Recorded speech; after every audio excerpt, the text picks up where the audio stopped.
Durante a audiência pública realizada na Comissão de Segurança Pública da Câmara dos Deputados sobre as violações de direitos humanos nas prisões políticas ordenadas pelo ministro Alexandre de Moraes do Supremo Tribunal Federal, o advogado Dr. Ezequiel Silveira relatou o andamento do julgamento dos primeiros réus que ocorria naquele mesmo dia.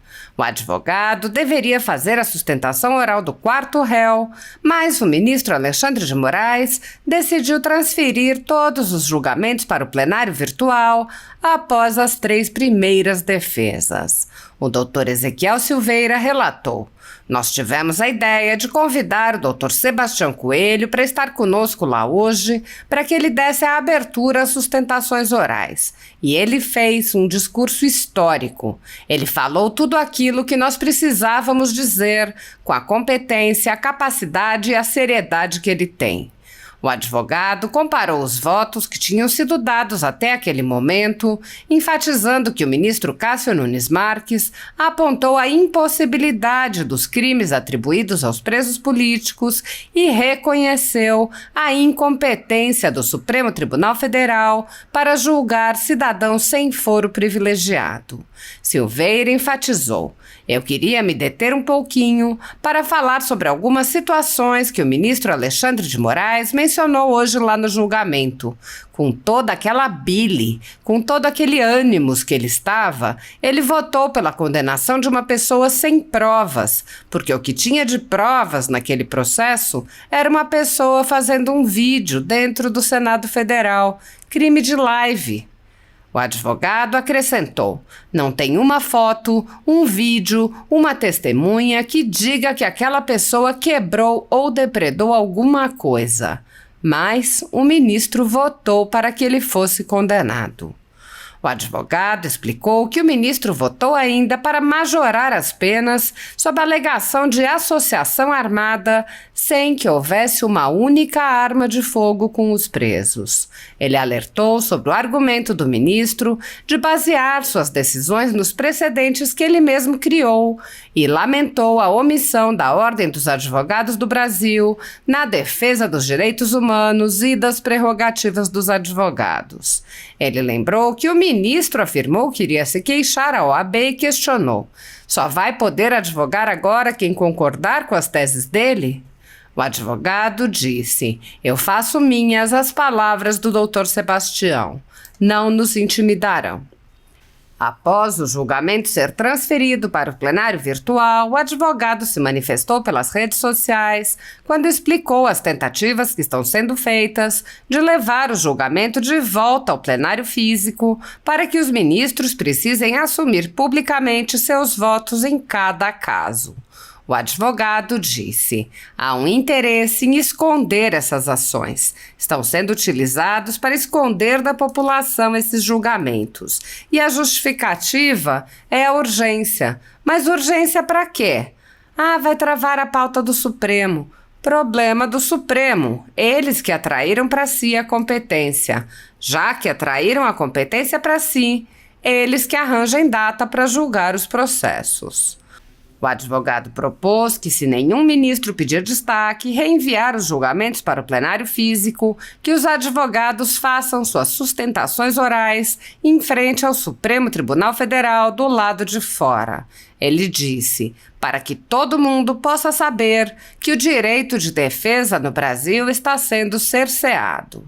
Ezequiel Silveira disse: "É impossível você acreditar que os seus clientes terão um julgamento justo da forma como está ocorrendo. Já não tivemos a ampla defesa, que é aquela garantia constitucional, durante esse processo. Agora, quando chega a última oportunidade de fazer a defesa do seu cliente, na única oportunidade em que os julgadores poderão ouvir e saber do caso do seu cliente, uma vez que as outras manifestações que nós fizemos foram ignoradas, aí agora, na última fase, em que eles teriam obrigatoriamente que ouvir as defesas, eles estão tentando evitar." O advogado afirmou: "Nós não vamos permitir, nem que seja pela rede social. Eles vão ouvir as nossas sustentações e isso vai fazer com que fique claro o quanto esses processos são arbitrários, que fique claro as nulidades que estão acontecendo, as irregularidades processuais, as violações de direitos humanos que ocorreram nesses processos. E nós vamos dar publicidade a tudo isso. A Constituição Federal determina em seu artigo 5º, inciso 54, que ninguém será privado da liberdade ou de seus bens sem o devido processo legal. No entanto, pessoas foram presas em massa e têm seus direitos e bens restringidos sem qualquer respeito ao devido processo legal. O ex-corregedor do Tribunal Superior Eleitoral, Luiz Felipe Salomão, mandou confiscar, em decisão monocrática em inquérito administrativo, a renda de canais e sites conservadores, como de Bárbara, do canal Te Atualizei, e da Folha Política. A decisão do ministro, que recebeu respaldo e apoio de Luiz Roberto Barroso, Alexandre de Moraes e Edson Fachin, confisca toda a renda dos canais sem qualquer distinção segundo o tipo de conteúdo, o tema, a época de publicação ou qualquer outro critério. Toda a renda de mais de 26 meses do nosso trabalho está sendo retida sem qualquer justificativa jurídica. Se você apoia o trabalho da Folha Política e pode nos ajudar a manter o jornal funcionando, doe qualquer valor à empresa Raposo Fernandes através do QR Code que aparece na tela ou utilizando o código PIX ajude@folhapolitica.org. Caso não use Pix, a conta da empresa Raposo Fernandes está disponível na descrição deste vídeo e no comentário fixado no topo. Há mais de 10 anos, a Folha Política vem enfrentando a espiral do silêncio imposta pelo cartel de mídia que quer o monopólio da informação. Pix ajude@folhapolitica.org. Assista. Doutor Ezequiel Silveira. Por 3 minutos, por gentileza. Boa noite, presidente. Boa noite, deputado Sanderson, deputado Ramagem, deputado André Fernandes.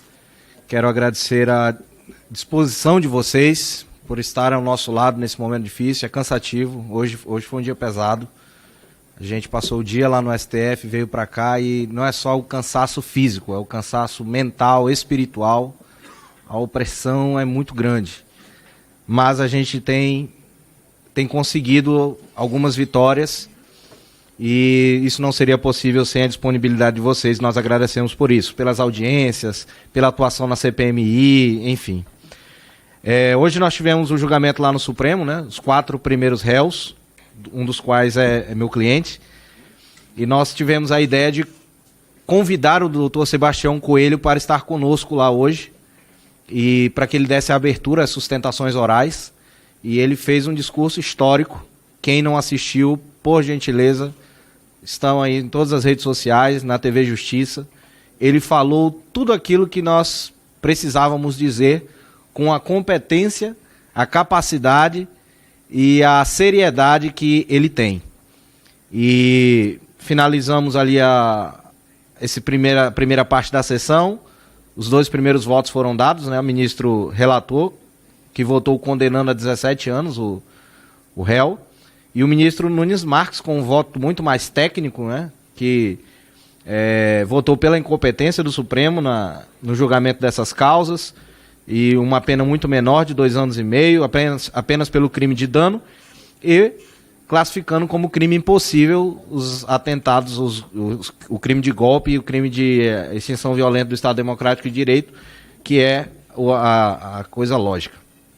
Mas eu queria me deter aqui um pouquinho para falar sobre algumas situações que o ministro relator, o ministro Alexandre de Moraes, mencionou hoje lá nesse julgamento. Com toda aquela bile, né, com todo aquele ânimos que ele estava, ele votou pela condenação de uma pessoa sem provas. Que o que tinha de provas lá no processo era uma pessoa fazendo um vídeo dentro do Senado Federal. O crime de live. Tava lá, não tem uma foto, um vídeo, uma testemunha que diga que aquela pessoa quebrou, que depredou alguma coisa. mas o ministro votou para que ele fosse condenado. Votou para que incidisse sobre ele a majorante da associação criminosa armada, sem armas.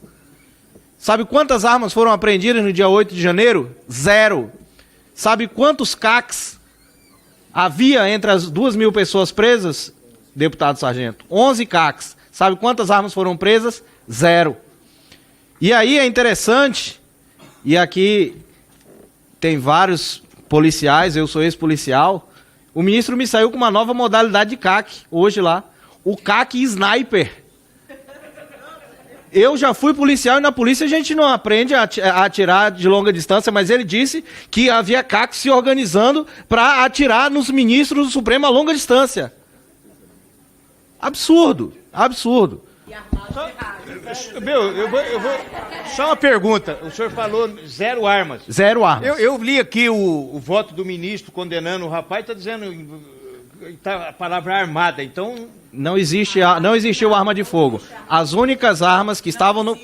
Não existe arma de fogo. Vou 0. ler novamente aqui, mas... 0 arma de fogo. Eu até pensei, falei, pô, mas a arma ali eu não vi falar sobre 0 arma de fogo e a testemunha do Palácio do Planalto, Major Natália, fala que nenhum tiro foi disparado, nenhuma arma foi apreendida.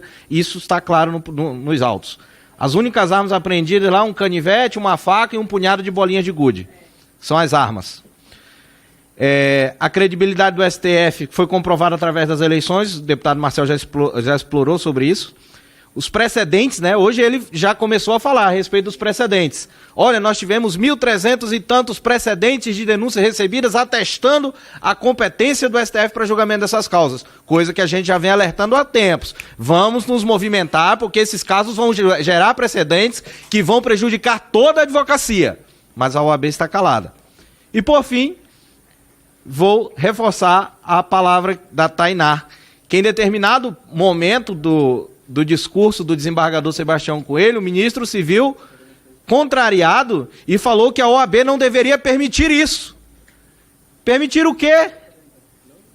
Só vai poder advogar agora quem concordar com as teses dele? Se um advogado chegar lá e se insurgir contra o pensamento da PGR ou do voto do relator, ele não vai mais poder advogar?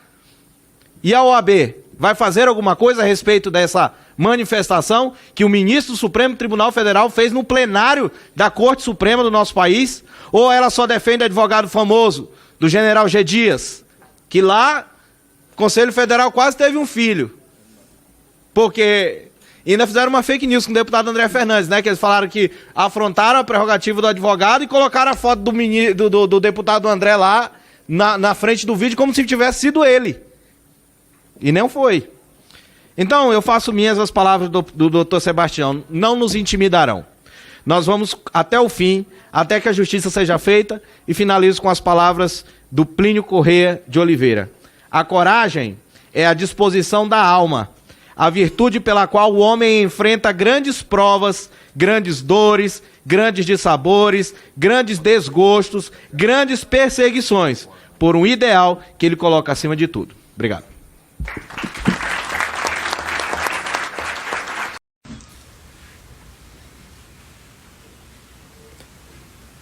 Olá pessoal, boa tarde. Vamos esperar o pessoal ir entrando. Passando bem rapidinho aqui, só para informar para vocês como que está a situação dos julgamentos. Como todos sabem, né, o ministro relator solicitou que os julgamentos fossem para o plenário virtual. Boa tarde, doutor Luciano. Boa tarde, doutora Juliana. O relator solicitou que os julgamentos dos casos de 8 de janeiro fossem realizados no plenário virtual. Infelizmente, isso incluiu também um processo que nós estamos atuando, que já estava na pauta do plenário físico e foi retirado, foi levado para o plenário virtual. E aí, quando o processo vai para o plenário virtual, para que ele retorne para o físico, nós temos algumas opções, né, que isso pode acontecer. A primeira é que a presidência retorne com esse processo para o plenário físico, né? E aí, nesse sentido, foi a manifestação da OAB, que oficiou o Supremo há 2 dias, né? No sentido de solicitar que essa decisão que remeteu os autos para o plenário virtual fosse reconsiderada e que a presidente retornasse o processo para o plenário físico. O que não ocorreu. Ao invés disso, o relator enviou ofício para a OAB informando que não retiraria, né, que os processos permaneceriam no plenário virtual. Aí ontem à noite a OAB oficiou novamente o ministro Alexandre de Moraes solicitando uma reunião para tratar dessas situações e pugnar, né, de forma que esses processos voltem para o plenário físico. E a gente fica feliz com essa iniciativa, né? A gente vem acionando a OAB aí desde os primeiros momentos. Infelizmente, muitas das nossas solicitações não foram atendidas, mas nesse momento a ordem tem sido parceira, tem sido atuante nesse sentido de tentar promover o que é correto, né? O que nós temos lutado desde sempre, que o advogado ele tem esse direito de fazer essa sustentação oral perante seus julgadores e não apenas uma gravação que você não tem garantia nenhuma que será assistida. Paralelo aos nossos julgamentos, né, foi pautado também o julgamento da DPF 442, que trata sobre o aborto, né, interrupção da gestação. E a ministra Rosa Weber, inclusive, votou assim que o plenário foi aberto, na data de ontem, a sessão virtual foi aberta. Só que aí após isso, o ministro Barroso pediu destaque do julgamento, né? E aí, sendo assim, o processo retornou para o plenário físico. Em relação aos nossos casos, né, do 8 de janeiro, nós tínhamos essa possibilidade aí de retratação, né, reconsideração da ministra presidente, que não aconteceu, mas a OAB continua insistindo nessa possibilidade. Nós tínhamos também uma outra possibilidade, que seria o pedido de destaque solicitado pela defesa, e nós solicitamos esse destaque, que é o pedido para que o julgamento saia do plenário físico e saia do plenário virtual e retorne para o processo físico. Entretanto, ontem também saiu uma decisão do relator negando o nosso pedido e mantendo os julgamentos em plenário virtual. Agora só nos resta a última opção, né? A última opção, que é algum ministro, a exemplo do que fez o ministro Barroso ontem na DPF 442, que solicite o destaque dos julgamentos, né, desses 6 julgamentos que estão pautados aí dos casos do 8 de janeiro, e aí algum ministro solicitando esse destaque, o processo retornaria para o plenário físico, que é o nosso desejo, né? E a gente só tem a lamentar essa situação toda, porque um julgamento da proporção que está sendo esses casos do 8 de janeiro, bem como da DPF, né, que trata sobre o aborto, são ações que deveriam gozar da mais absoluta publicidade, né? A população deveria saber o que está acontecendo, deveria ter a possibilidade de assistir ali presencialmente os ministros atuando, proferindo seus votos, fazendo seus debates. O que a gente tem visto é que há um interesse de esconder essas ações. Esconder no sentido de não dar publicidade, não permitir que a população assista ali aos julgamentos, mas que posteriormente você leia um papel ali que não é a mesma coisa. Pode se justificar, mas a ampla defesa está sendo garantida. Não está. Não é a mesma coisa. Esses julgamentos virtuais deveriam ser a exceção, foram permitidos por conta do contexto de pandemia e agora estão sendo utilizados para esconder da população os julgamentos. E a justificativa, né, da realização dessas audiências no plenário virtual é a urgência. Mas urgência para quê? Né? Vai travar a pauta do Supremo. Problema do Supremo. quem quis atrair a competência desses processos para si foram eles. Eles que se virem para julgar, para abrir pauta, para julgar esses processos. Nós não temos culpa disso. Eu queria que meus clientes estivessem sendo julgados ali no TRF1. Já que eles insistiram em atrair a competência para si, eles que arranjem data para julgar os processos. E aí o que é que nós estamos pensando em fazer? Então, se até na segunda-feira, terça-feira, né, a gente tem aí os plenários virtuais, as sessões iniciarão na terça-feira, então irão até, se eu não estou enganado, na sexta, e aí até o fim da sessão há a possibilidade de algum ministro pedir destaque e esses julgamentos retornarem para o plenário físico. Se isso não acontecer e os julgamentos ocorrerem em plenário virtual, o que nós vamos fazer nós vamos lá para frente do Supremo e vamos fazer as nossas sustentações lá na frente. Já que eles não nos deixam sustentar lá na tribuna, do lado de dentro do tribunal, nós vamos fazer as sustentações orais do lado de fora, lá na porta, para que todo mundo possa saber que o direito de defesa no Brasil está sendo cerceado, né? E não adianta eufemismos dizendo que a sustentação oral gravada garante o direito à ampla defesa, porque não garante, e nós temos como comprovar isso, porque no julgamento dos recebimentos das denúncias houve colegas que juntaram a sustentação oral às 23 horas e 59 minutos e à meia-noite, sustentação oral de 15 minutos, e à meia-noite o relator prolator voto contrário à defesa, com prejuízo aos clientes, e seria impossível em 1 minuto o ministro assistir 100 sustentações orais de 15 minutos para proferir o seu voto. Então as defesas foram absolutamente ignoradas e o serão novamente se esses julgamentos permanecerem da forma como estão. E é por isso que a gente vai continuar lutando, e se não conseguirmos, vamos nos manifestar. Vamos mostrar, vamos lá para frente do Supremo e o mundo vai ficar sabendo que estão impedindo os advogados de exercerem a defesa de seus clientes. E aí é impossível que se tenha um julgamento justo a partir disso, tá bom? Ontem nós também estivemos lá no Congresso, falamos com diversos deputados e senadores, e para a semana nós estamos aí planejando algumas ações nesse sentido também, de forma a demonstrar a gravidade do julgamento desses fatos no plenário virtual. E aí nós já estamos aí organizando algumas situações, contando com o apoio de alguns parlamentares, deputados e senadores, para que essa situação não permaneça como está, porque é impossível você acreditar que os seus clientes terão um julgamento justo da forma como está ocorrendo. Nós já não tivemos a oportunidade de defesa, a ampla defesa, que é aquela garantia constitucional. Nós já não tivemos ela foi diversas vezes violada durante esse processo.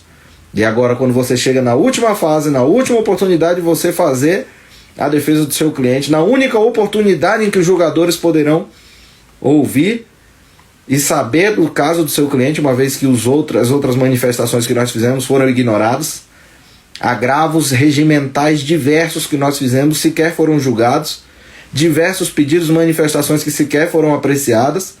Aí agora, na última fase em que eles teriam obrigatoriamente que ouvir as defesas, eles estão tentando evitar. Mas nós não vamos permitir, nem que seja pela rede social, mas eles vão ouvir as nossas sustentações, e isso vai fazer, né, com que fique claro o quanto esses processos são arbitrários, que fique claro as nulidades que estão acontecendo, as irregularidades processuais, as violações de direitos humanos que ocorreram nesses processos, e nós vamos dar publicidade a tudo isso, tá bom? Então é isso. Vamos aguardar agora, né, ver se até segunda-feira algum ministro pede destaque aí desses julgamentos. Caso isso não ocorra, a gente vai tomar outras providências, e agradecendo a OAB que tem se manifestado nesse último momento.